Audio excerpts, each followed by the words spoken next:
the great thing is I didn't know what to expect. So that when we sat down and tried it and actually played it, there was so much more to it than I actually expected. Because I thought, okay, you're going to fight big machines. Cool. All right, cool. Where's the dice to roll to fight the stuff? And it's like, oh, no, there's tactics, and there's stealth, and there's teamwork, and there's collaboration. And it was, really surprising, but in the way where I enjoyed it so much more. I like the sort of stage 1 and stage 2 of it, right? The whole stage 1 being stealth, right? Like if you think about it as a game of chess, and it's like you're setting up your pieces, and you're like, right, he's going to go here, he's going to go there. And then stage 2 is just like bedlam. Like they know where you are, they know where all of you are now, and everyone's being attacked. But I did enjoy that first component of sort of setup.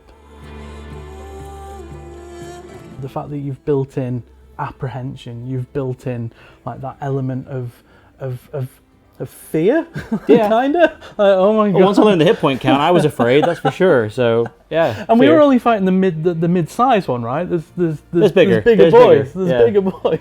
No, I just that it's a game that can make you sort of really think about it. Really think about, all right, well, how are we going to approach this? What's the benefit of sneaking around here? What's the benefit of just outright attacking? And realizing that no matter how you kind of want to play that, you can. And I think that there's a lot of games where this is the way you approach it. This is the way you have to go, or else you will lose. Whereas this was like, well, we could have done it a number of different ways, and I think it played out pretty well. We all survived. Well, this I'm saying now, it's how it was like noticeably the two parts of the game were very different, and because when you're in stealth, you're looking at the board and you're seeing where you can hide, right? And then when you speak for yourself, I was right up in the front. Yeah, and I was like looking over at the runes, and you can you take a degree of defense over there. So I'm like, maybe I'm way over there, but no, I can hide in these bushes over here. And then when you go into that level 2 of okay, they know where you are. It's just forget that. That's not a thing anymore. We've moved on.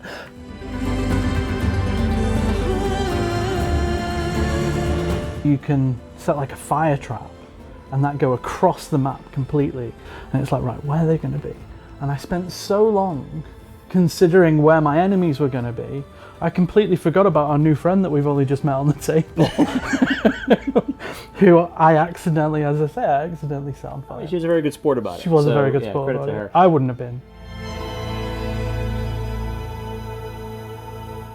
We didn't figure this out, we stumbled on it. We stumbled on the fact that it was very advantageous for us to take out the smaller enemies first.